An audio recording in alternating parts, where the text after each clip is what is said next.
واضح کیا کہ یہ ان کا رویہ جس طریقے سے یہ بات کر رہے ہیں وہ کیا ہے۔ جب ہم کسی چیز کو سنجیدگی سے دیکھتے ہیں، جب ہمارا رویہ جو ہے وہ کسی بھی بات کے متعلق، چاہے وہ حقیقت پہ مبنی نہ ہو اور چاہے وہ حقیقت پہ مبنی ہو، جب ہمارا رویہ اس کے بارے میں حقیقت پسندانہ ہوتا ہے تو ہم اس کو سنجیدگی سے سمجھنے کی کوشش کرتے ہیں۔ لیکن جب ہم غیر سنجیدہ رویہ اپناتے ہیں، یعنی ہمارا رویہ جو ہے وہ استہزاء کا یا مذاق کا یا بات کو اڑا دینے کا یا کسی اور رنگ میں ڈھال دینے کا ہو، تو اس کو ہم کہتے ہیں کہ یہ بات جو ہے نا یہ بولی جا رہی ہیں۔ بات ایسی چیزیں ہوتی ہیں جیسے ہم بات کرتے ہیں اور بات اتنی بے معنی اور جس کو لا یعنی اور جس کو بکواسیات بھی کہتے ہیں، جس کو ہم یہ بھی کہہ سکتے ہیں کہ جب انسان بولنے پہ قادر نہیں رہتا اور وہ اس طرح سے بات کرنے لگ جاتا ہے کہ جو بات ہے اس میں جو معنویت ہے وہ بالکل نہیں رہتی، بلکہ وہ ایک جیسے فضول سی بات ہے جو کسی کی دل آزاری کے لیے کرنا شروع کر دیتے ہیں، بکنا شروع کر دیتے ہیں، وہ انہوں نے کرنا شروع کر دیا تھا۔ تو اس کا مقصد کیا تھا؟ ظاہر ہے کہ وہ چیز کو جو اتنی واضح، اتنی سیدھی، اتنی پاک، اتنی معتبر اور سچی اور کھری تھی، اس کو وہ اس طریقے سے ڈیفائی کرنا چاہتے تھے، اس کا جو امپیکٹ ہے اس کو وہ کم کرنا چاہتے تھے۔ تو یہ جو یاوہ گوئی وہ کر رہے تھے، اس کے پیچھے ان کا مقصد یہی تھا کہ اس سارے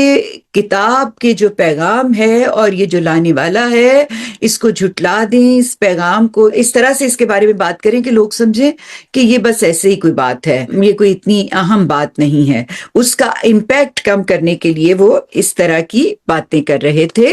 تو اللہ تعالیٰ نے اس کو کنڈیم کیا اور بات اس طرح سے ان کے ساتھ ایڈریس کرتے ہوئے شروع کی۔ آیت نمبر 93 میں اللہ تعالیٰ کہتے ہیں، اس سے بڑھ کر ظالم کون ہو سکتا ہے جو اللہ پر جھوٹی تہمت باندھے۔ تہمت کس کو کہا جا رہا ہے؟ یعنی اللہ کے ساتھ کسی کو شریک ٹھہرانا، یعنی وہ نیچے فٹ نوٹ میں جاوید صاحب نے لکھا ہے، یعنی وہ شرک کرے۔ اسے جھوٹی تہمت سے اس لیے تعبیر کیا ہے کہ مشرکین اپنی جی سے معبود گھڑتے اور ان کے بارے میں دعویٰ کرتے ہیں کہ انہیں خدا نے اپنا شریک قرار دیا ہے، یعنی خود ہی گھڑا، خود ہی افترا کیا اور پھر یہ کہا کہ یہ تو اللہ تعالیٰ نے خود اس کے بارے میں کہا ہے کہ یہ میرا شریک ہے۔ یہ ہی اصل میں قریش کا سب سے بڑا جرم تھا۔ چنانچہ اہل کتاب کے مفسدین کا ذکر کرنے کے بعد، یعنی یہود کا ذکر کرنے کے بعد، قرآن نے ان کی طرف توجہ فرمائی اور سب سے پہلے ان کے اسی جرم کا ذکر کیا۔ کون سا؟ جو یہ شرک کر رہے تھے اپنی طرف سے گھڑ کے۔ تو اس سے بات شروع کی کہ اس شخص سے بڑھ کر ظالم کون ہو سکتا ہے جو اللہ پر جھوٹی تہمت باندھے یا کہے کہ مجھ پر وحی آئی ہے، درا حالانکہ اس پر کوئی وحی نہ آئی ہو، اور اس سے جو دعویٰ کرے کہ میں بھی اس جیسا کلام کیے دیتا ہوں جیسا خدا نے نازل کیا ہے۔ یعنی دو باتیں وہ کر رہے تھے، ایک یہ کہ وہ کہہ رہے تھے کہ یہ جو قرآن جس کو یہ کہتے ہیں خدا کی طرف سے آ رہا ہے، یہ اس طرح کی بات تو ہم بھی کر سکتے ہیں۔ یہ حفوات جو بکواسیات جو ہوتی ہے، جو لغو باتیں ہیں، یہ اس بات کا ایک اظہار ہے جو وہ کر رہے تھے۔ اس قرآن کی اہمیت کو اور اس کی جو پیغام ہے اس کو غیر سنجیدہ بنانے کے لیے یا اس کی اہمیت کو کم کرنے کے لیے۔ اور دوسری بات جو وہ دعویٰ کر رہے تھے کہ اگر یہ کلام یہ کہتے ہیں کہ یہ خدا کی طرف سے ہے تو یہ کون سی ایسی بات ہے، ہم بھی ایسا کلام جو ہے وہ پیش کر دیتے ہیں جیسا خدا نے نازل کیا ہے۔ تو یہ دونوں باتیں انتہائی غیر سنجیدہ اور بے تکی باتیں تھیں جس کو اللہ تعالیٰ نے یہاں پر ایڈریس کیا۔ یہاں پر فٹ نوٹ میں جاوید صاحب نے اس کو لکھا ہے کہ یہ ان حفوات کا حوالہ ہے، یعنی یہ اس طرح کی لغو باتوں کا حوالہ ہے جو قریش کے لیڈر بکتے رہتے تھے تاکہ لوگ رسول اللہ صلی اللہ علیہ وآلہ وسلم کے اس دعوے کا کوئی اثر قبول نہ کریں کہ جو کچھ وہ کہہ رہے ہیں وہ آپ کی اپنی کوئی بات نہیں،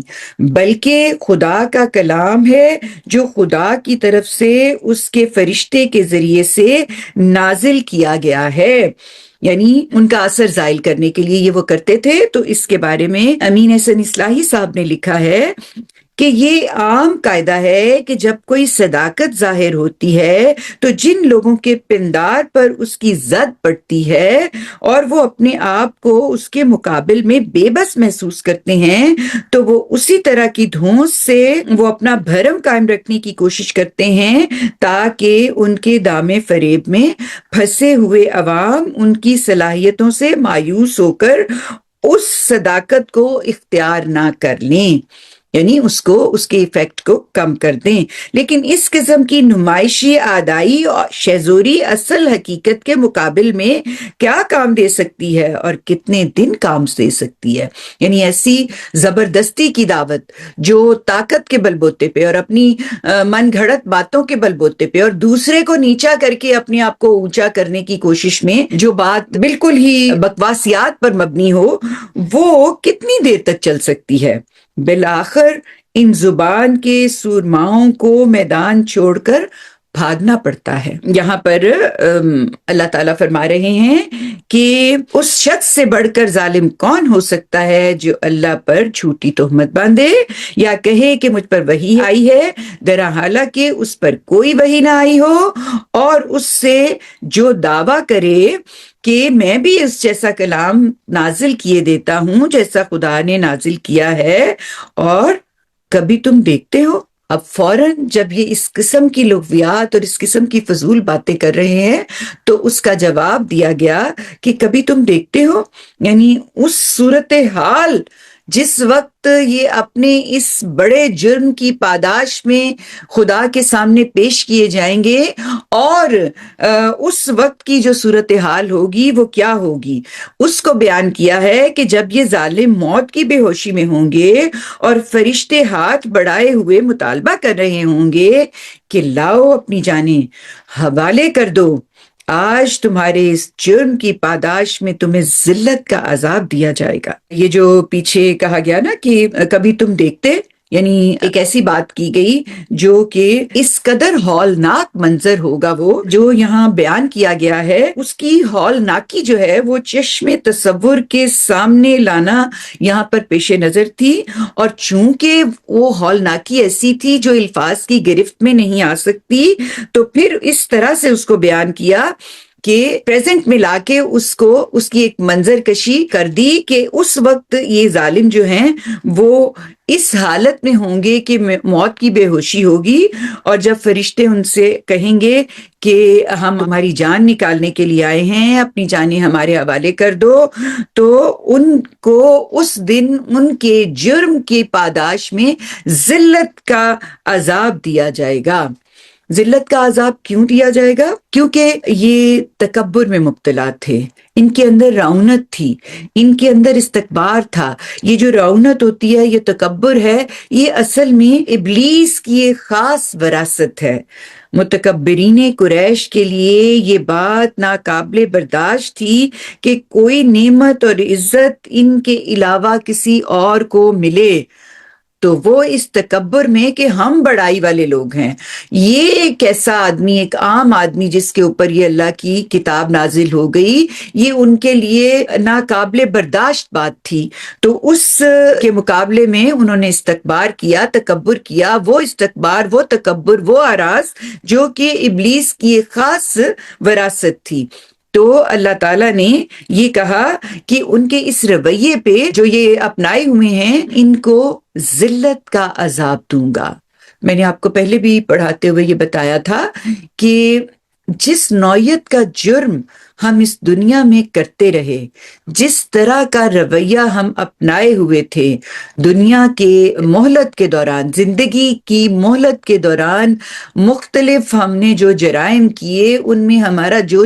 جرم اور اس کے اندر جو ہمارا رویہ ہے اس کے مطابق آخرت کی سزا ہے۔ تو جو متکبرین ہیں، جو اپنی بڑائی میں مبتلا تھے، ان کو وہاں پر ذلت کا عذاب دیا جائے گا۔ اس کے بعد جواب دیا، لو بالآخر ویسے ہی اکیلے اکیلے ہمارے پاس آ گئے ہو، یعنی پریزنٹ میں لا کے ان کو وہ زمانہ جس میں انہوں نے جانا ہے اس کی ایک پکچر سامنے رکھی، اور ساتھ ہی انہیں کہہ دیا کہ لو بالآخر ویسے ہی اکیلے اکیلے ہمارے پاس آئے ہو، یعنی کیسے؟ جیسے پہلی مرتبہ ہم نے تمہیں پیدا کیا تھا۔ یعنی اگر ہم غور کریں تو ہم اس کو اس طرح سے دیکھتے ہیں کہ انجام جو بیان کیا گیا ہے یہاں پر وہ اتنا ہولناک ہے، اتنا، یعنی اگر ہم اسے امیجن کریں، اور جس طرح سے تکبر کرنے والے لوگ آخرت میں جس ذلت کے عذاب میں مبتلا ہوں گے اس کا منظر اتنا ہولناک ہے کہ اس کو جب ہم اپنی نگاہوں کے سامنے لے کے آتے ہیں تو وہ ایک بڑی ہی خوفناک کیفیت پیدا کرتا ہے۔ تو ان لوگوں کو جو اس وقت تکبر کرتے ہوئے اس سے اعراض کر رہے تھے، ان کو یہ منظر کشی پیش کر کے ان کو خطاب کیا ہے کہ اس وقت تمہاری حالت کیا ہوگی۔ تو کہا کہ تم اللہ پر ناحق تہمت باندھتے تھے اور اس کی آیتوں سے متکبرانہ اعراض کرتے تھے، لو بالآخر ویسے ہی اکیلے اکیلے ہمارے پاس آ گئے ہو جیسے پہلی مرتبہ ہم نے تمہیں پیدا کیا تھا۔ جو کچھ دنیا میں تمہیں دیا تھا وہ سب پیچھے چھوڑ آئے ہو۔ ہم جانتے ہیں کہ جب ہم اس دنیا میں آئے تھے تو ہم ایک انتہائی ناتوانی کی حالت میں تھے، ہم کچھ بھی کر سکنے کی حالت میں نہیں تھے۔ تو اللہ نے آہستہ آہستہ ہمارے لیے اس دنیا میں اسباب بنائے، والدین، ہمارے ارد گرد کے حالات وہ اس طرح کے کنجینیل کیے کہ ہماری صلاحیتیں جو ہے وہ پروان چڑھی۔ تو یہ سارا کچھ جو ہے یہ اللہ تعالیٰ نے ہمارے لیے اس کا بندوبست کیا، لیکن ہم جب ابتدائی طور پر اس دنیا میں آئے تھے تو بالکل ناتواں تھے۔ تو جب ہم نے اس دنیا سے جانا ہے تو تب بھی ہم انتہائی ناتوانی کی حالت میں ہوں گے، انتہائی کمزور حالت میں ہوں گے۔ تو کہا کہ جب تم ہمارے پاس آؤ گے، یعنی یہ متکبرانہ اعراض جو تم کیے ہوئے ہو، جو تمہارے پاس حق آ گیا ہے اور تم پہ وہ واضح بھی ہے، لیکن اپنی تم خواہشات اور اپنی تم بڑائی اور تکبر کی بنا پر اس کو ریجیکٹ کر رہے ہو، تو سن لو کہ بالآخر تم پھر ویسے ہی اکیلے اکیلے ہمارے پاس آؤ گے جیسے تم پہلی مرتبہ پیدا کیے گئے تھے، اور جو کچھ بھی تمہیں دنیا میں دیا گیا تھا، جو تمہیں سٹیٹس ملا ہوا ہے، جو تم مرتبے میں ہو، جو اللہ تعالیٰ نے تمہاری ایک صلاحیتوں کو ابھار کے ایک خاص شخصیت تمہیں دی، یہ سب کی سب تم پیچھے چھوڑ جاؤ گے۔